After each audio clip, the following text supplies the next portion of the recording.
সুপ্রিয় শিক্ষার্থী বন্ধুরা, আশা করি আপনারা ভালো আছেন। কোর্স ফাউন্ডেশনের পক্ষ থেকে আমি মশহুর আপনাদের আজকের এই টিউটোরিয়ালে স্বাগত জানাচ্ছি। তো আজকে হচ্ছে আমাদের ওয়ার্ডপ্রেস টিউটোরিয়াল সিরিজের পার্ট 31।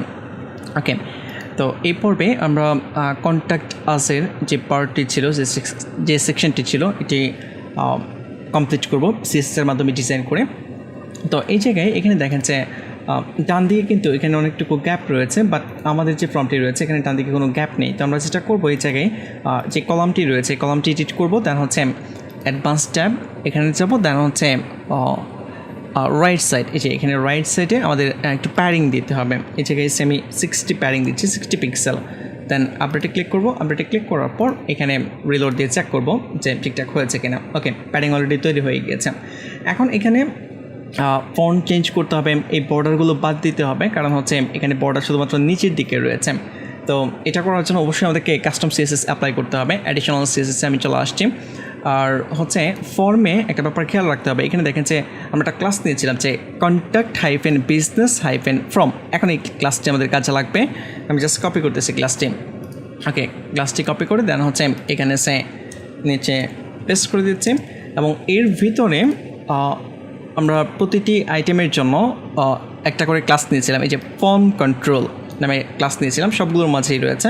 তো এই ক্লাসটিও আমাদের এখানে কাজে লাগবে। তো আমি এই ক্লাসটিকে আবার কপি করতেছি। কপি করার পর দেন হচ্ছে এই ক্লাসের ভিতরে যদি ফর্ম কন্ট্রোল নামে কোনো ক্লাস থাকে, তাহলে যে স্টাইলগুলো অ্যাপ্লাই হবে আমরা এখানে অ্যাড করব। ওকে, তো আমি প্রথমেই যেটি করতে যাচ্ছি, ফন্ট ফ্যামিলি, যে ফন্ট ফ্যামিলি কী কাজ করবে। তো ফন্ট ফ্যামিলি আমি এখানে ওয়ার্ক সেন্স, এই ফন্ট ফ্যামিলিটিকে যেন কাজ করে এখানে লিখে দিলাম, সেমিকোলন দিয়ে শেষ করে দিচ্ছি। আমি একটা একটা করে অ্যাপ্লাই করতেছি এবং আপনাদেরকে দেখাচ্ছি, তাহলে আপনাদের বুঝতে সুবিধা হবে। রিলোড দিচ্ছি এখানে। ওকে, নর্মালি এটা ওয়ার্ক সেন্সই রয়েছে, এই জন্য আমরা কোনো পরিবর্তন এখানে দেখতে পাচ্ছি না। তারপর ফন্ট সাইজ কত কাজ করবে, তো ফন্ট সাইজ এখানে আমি দিয়ে দিচ্ছি হচ্ছে 15 পিক্সেল। 15 পিক্সেল পাবলিশে ক্লিক করতেছি, দেন হচ্ছে রিলোড। একটু ছোটো হয়ে গেছে দেখতে পাচ্ছেন। এই ব্যাপারগুলো আপনারা অলরেডি জানেন। আমি এখানে দেন যেটি ইউজ করবো সেটা হচ্ছে ফন্ট ওয়েট 300 ইউজ করতেছি। ওকে, দেন হচ্ছে কালার কি কাজ করবে, লেখার কালার সে #191919 এবং সেমিকোলন দিয়ে এখানে শেষ করে দিচ্ছি, পাবলিশ, দেন হচ্ছে রিলোড। ওকে, বাট ফোনটা আমার কাছে মনে হচ্ছে যে কালার কাজ করে নাই। আমি একটু আবার ইন্সপেক্ট করে চেক করে দেখি যে কালারটি পারফেক্টলি কাজ করেছে কিনা। ওকে, কালার হ্যাঁ 191919 কাজ করতেছে, কোনো প্রবলেম নেই। ওকে, ক্রস করে দিচ্ছি। তারপর এরপরে কাজ হচ্ছে বর্ডার বটম, আমাদের শুধুমাত্র বটম বর্ডার, যে নিচের বর্ডারটি রয়েছে এটি থাকবে। তো এটির কালার কী হবে এটা আমাদেরকে বলে দিতে হবে। তো আমরা এই জায়গায় border bottom colour, then colon দিয়ে হচ্ছে EB এই কালারটি আমরা ইউজ করতেছি। দেন পাবলিশে ক্লিক করব। ক্লিক করার পর এখন এখানে রিলোড দিচ্ছেন। ওকে, আপনারা দেখতে পাচ্ছেন যে এটার নিচের বর্ডারটা একটু অন্যরকম দেখাচ্ছে, তার মানে অ্যাপ্লাই হয়েছে। আর উপরের দিকে বর্ডার টপ বা লেফট বা রাইট যে বর্ডারগুলো থাকবে এগুলো সব নান হয়ে যাবে। তো আমরা যেটা করবো, এখানে বর্ডার টপ নান করে দিচ্ছি, নান, বর্ডার লেফট এটিও নান করে দিচ্ছি, বর্ডার হচ্ছে রাইট এটিও আমরা নান করে দিচ্ছি, শুধুমাত্র বটম থাকবে। ওকে, এই জন্য আমরা বটমের কালার চেঞ্জ করেছি। পাবলিশে ক্লিক করতেছি, দেন হচ্ছে রিলোড দিচ্ছি। ওকে, অলরেডি আপনারা দেখতে পেয়েছেন যে এখানে শুধুমাত্র নিচের বর্ডার রয়ে গিয়েছে। ওকে, দেন এইখানে আমরা এই জায়গায় দেখেন যে লেখাটা একটু ডান দিক থেকে স্টার্ট হয়েছে, আমরা চাচ্ছি যে একদম এখান থেকে স্টার্ট হবে। তো প্যাডিং, এখানে প্যাডিং দেওয়া রয়েছে কিছু, প্যাডিং, দেন হচ্ছে লেফট কোলন দিয়ে আমি 0 করে দিচ্ছি। দেন পাবলিশে ক্লিক করব, দেন হচ্ছে রিলোড দিচ্ছি। ডিফল্টভাবেই কিছু প্যাডিং দেওয়া থাকে, অথবা আমি জানি এই জন্য আমি ইজিলি ধরে ফেলতে পেরেছি যে এখন প্যাডিং লেফটে দিলেই 0 দিলেই এটা চেঞ্জ হয়ে যাবে। বাট আপনারা যদি কোথাও না জানেন তাহলে জানবেন কীভাবে ইন্সপেক্ট করবেন। ইন্সপেক্ট করার পর দেন হচ্ছে আগে যে স্টাইল অ্যাপ্লাই করার ছিল, কোন ক্লাসের মাঝে অ্যাপ্লাই করা ছিল ওটা খুঁজে বের করবেন, দেন হচ্ছে আপনার ওই অনুযায়ী আপনি কাজ করবেন। ওকে, ইন্সপেক্ট করে আপনাকে খুঁজে বের করতে হবে। ওকে, আর যখন আপনি লং টাইম কাজ করবেন একটা সময় এগুলো এমনিতেই চলে আসবে মাথায় যে এটা এখানে প্যাডিং থাকতে পারে, এখানে মার্জিন থাকতে পারে, যাই হোক। তারপর এরপর হচ্ছে এখানে আমরা আরও কিছু কাজ করব, সেটি হচ্ছে যে প্যাডিং, নিচে কিছু প্যাডিং দিব আমরা এই জায়গায় প্যাডিং, দেন হচ্ছে সেম বটম দিচ্ছি প্রথমে আমি প্যাডিং হাইফেন হচ্ছে বটম সেম 15 পিক্সেল, দেন পাবলিশ। আমি দেখাচ্ছি আপনাদেরকে এটা কোন জায়গায় অ্যাপ্লাই হচ্ছে, রিলোড, আবারও রিলোড দিচ্ছি। আচ্ছা আমি ইন্সপেক্ট করে দেখাই তাহলে হয়তো আপনাদের বুঝতে সুবিধা হবে। ইন্সপেক্ট এলিমেন্ট, দেন হচ্ছে ওকে এই যে প্যাডিং বটম 15 পিক্সেল। আমি যদি এটা বাড়াই দেখতে পাচ্ছেন যে নিচের দিকে ভ্যালু কিন্তু বাড়তেছে, এখানে কিন্তু অনেক জায়গা তৈরি হয়ে যাচ্ছে, ঠিক না? যাক আমি রিলোড দিচ্ছি আবারও। তারপর প্যাডিং টপ ইউজ করতেছি, প্যাডিং কোলন দিয়ে হচ্ছে প্যাডিং হাইফেন হচ্ছে টপ, দেন 45 পিক্সেল সেমিকোলন দিয়ে শেষ করে দিচ্ছি, পাবলিশ, দেন হচ্ছে রিলোড। ওকে এই যে উপরে প্রত্যেকটার উপরে প্যাডিং তৈরি হয়ে গিয়েছে।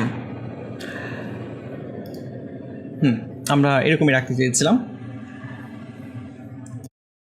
এখানে আরেকটা ব্যাপার যে আমি যখন ক্লিক করতেছি এখানে আমি রিফ্রেশ করতেছি, আবার রিফ্রেশ করার পর এই যে ক্লিক করতেছি এখানে দেখেন একটি শ্যাডো চলে আসছে, ঠিক না? তো এই শ্যাডোটা আমরা রাখতে যাচ্ছি না। তো এটার জন্য যেটা করতে হবে এখানে বক্স শ্যাডো, আমরা box hyphen shadow then colon দিয়ে হচ্ছে নান করে দিচ্ছি, কোনো বক্স শ্যাডো আমরা রাখতে চাচ্ছি না, সেমিকোলন দিয়ে শেষ করে দিচ্ছি। এবং হচ্ছে আমরা একটু মার্জিন দিব, margin hyphen bottom same 15 pixel margin কাজ করবে। পাবলিশে ক্লিক করতেছি, দেন হচ্ছে রিলোড। ওকে মার্জিনও তৈরি হয়েছে, আমি ক্লিক করতেছি আবারও। এখন কিন্তু কোনো আমরা শ্যাডো দেখতে পাচ্ছি না, আশা করি আপনারা বুঝতে পেরেছেন। নেক্সট আমরা এখানে যে টেক্সট এরিয়া রয়েছে এটাকে একটু ঠিকঠাক করব। এটাকে ঠিকঠাক করার জন্য আমরা কাস্টমাইজে যাব, দেন হচ্ছে এখানে এই ক্লাসটাকে আমরা কপি করব, কপি করার পর দেন এখানে পেস্ট করে দিচ্ছি। বাট এখানে একটি স্পেসিফিকভাবে আমরা উল্লেখ করে দিব যে শুধুমাত্র এটা টেক্সট এরিয়াতে অ্যাপ্লাই হবে। টেক্সট এরিয়া ডট হচ্ছে ফর্ম কন্ট্রোল ক্লাসটা কিন্তু সব জায়গায় রয়েছে, ঠিক না? তো আমরা টেক্সট এরিয়া যখন এখানে বলে দিব তখন এখন যে স্টাইলটা আমরা অ্যাপ্লাই করবো সেটা শুধুমাত্র টেক্সট এরিয়া যে ফিল্ডটি রয়েছে ওখানে কাজ করবে। তো এখানে যে কাজটি করতে যাচ্ছি আমরা সেম প্যাডিং দিতে যাচ্ছি, প্যাডিং টপ উপরে সেম 10 পিক্সেল প্যাডিং দিতে যাচ্ছে, দেন পাবলিশে ক্লিক করার পর দেন হচ্ছে রিলোড। ওকে এই যে উপরের দিকে এখানে 10 পিক্সেল অলরেডি প্যাডিং অ্যাড হয়ে গিয়েছে। তারপর যেটা করতে যাচ্ছি প্যাডিং বটম, আমরা নিচের দিকেও একটু প্যাডিং দিব, প্যাডিং দেন হচ্ছে বটম 0 করে দিতে যাচ্ছি, মানে কোনো প্যাডিং থাকবে না, কোনো মার্জিনও থাকবে না, মার্জিন বটম এখানে আমি 0 করে দিয়ে যাচ্ছি। ওকে পাবলিশে ক্লিক করার পর দেন হচ্ছে রিলোড। ওকে মার্জিনও নেই, প্যাডিংও এখানে নেই। তারপর এটার একটি হাইট আমাদেরকে কমাতে হবে। আমি এখানে হাইট কমানোর জন্য সে আপাতত হাইট দিচ্ছি, হাইট কোলন দিয়ে হচ্ছে ফর এক্সাম্পল 200 পিক্সেল, দেন পাবলিশে ক্লিক করার পর রিলোড। ওকে হাইট কমে গিয়েছে, বাট আরও কমাতে হবে। আমি একটু চেক করে দেখেছি এখানে কীরকম ছিল, একদম কম ছিল, আমাদেরকে আরও কমাতে হবে। 200 পিক্সেল না, এখানে সেম 100 পিক্সেল করে দিচ্ছি আমি, দেন পাবলিশ। আচ্ছা এখানে padding top using height with padding top can sometime makes element larger than you expect. আচ্ছা সমস্যা নেই, আমরা ওয়ার্নিংটা ইগনোর করতে পারি, কোনো প্রবলেম নেই। যাই হোক এখানেও রিলোড দিচ্ছি, রিলোড। ওকে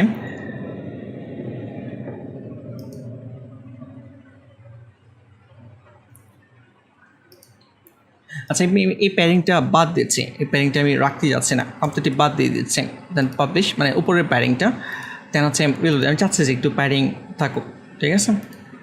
ওকে আমি এরকমই রাখতে যাচ্ছি।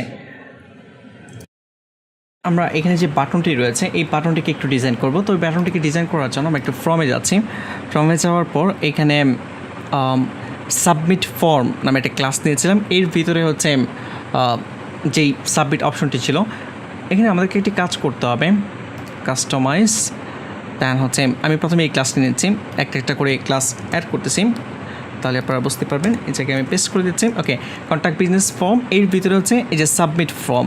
এখন শুধুমাত্র সাবমিট ফর্মকে ধরে কাজ করলে হবে না, কারণ হচ্ছে সাবমিট ফর্মের ভিতরে হচ্ছে সেন্ড বাটনটা।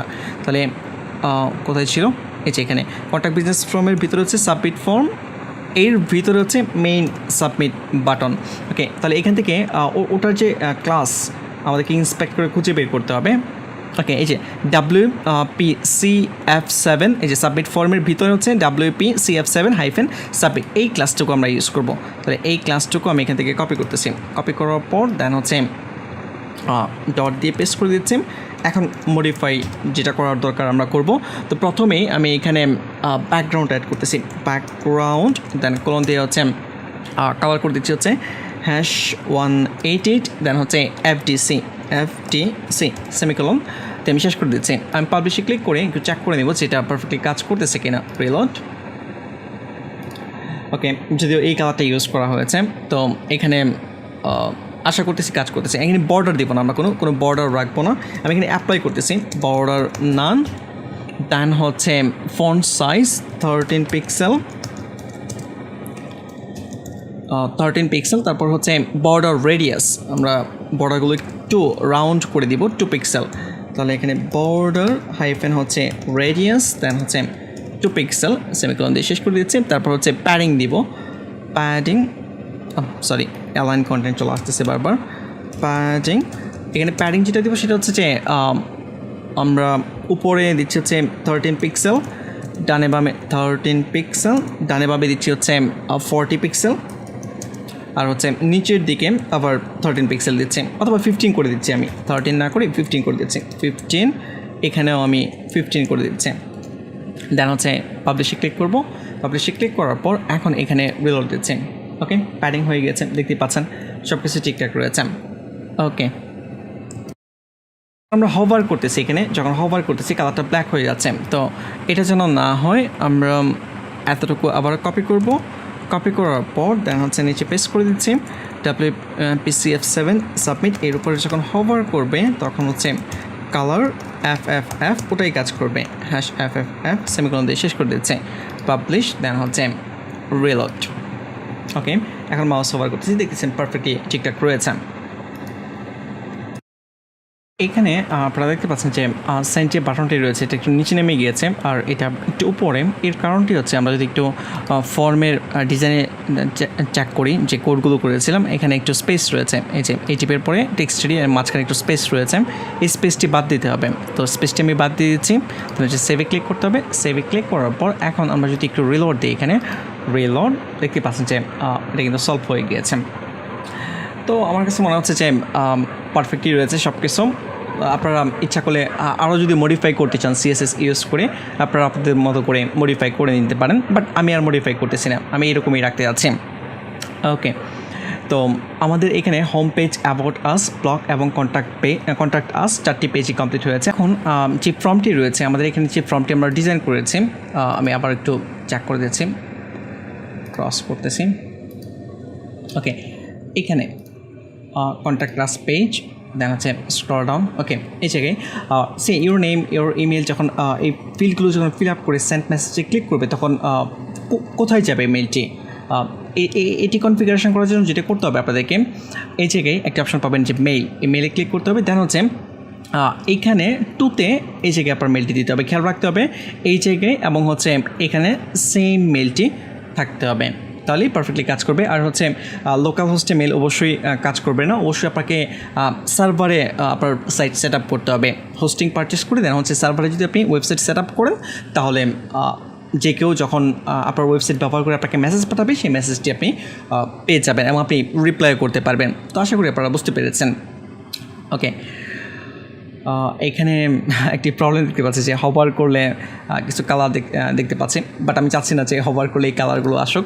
তো এইটার জন্য যেটা করতে পারি আমরা, কন্ট্যাক্ট পেজ কোথায়, ওকে, দেন হচ্ছে এই জায়গায় স্টাইল, হভার স্টাইল, এই যে আইকন হভারে প্রাইমারি কালার একদম অপাসিটি কমিয়ে দিচ্ছে, এখন আর কাজ করবে না। দেন হচ্ছে আপডেটে ক্লিক করার পর এখন হচ্ছে রিলোড। ওকে, তো আশা করি আপনারা বুঝতে পেরেছেন যে কন্ট্যাক্ট আস কীভাবে ডিজাইন করতে হবে এবং কীভাবে এই ফর্মটি কাজ করবে। তো আজকের টিউটোরিয়াল এই পর্যন্তই। নেক্সট টিউটোরিয়ালে আমরা আরও অন্য বিষয় নিয়ে কাজ করবো, লাইক ওয়েবসাইটের পারফরমেন্স, তারপর হচ্ছে রেসপন্সিভ চেক, তারপর আরও অনেক বিষয় আসবে সামনে। তো সে পর্যন্ত ভালো থাকবেন, ধন্যবাদ। নেক্সট টিউটোরিয়ালে আবারও আপনার সাথে কথা হবে।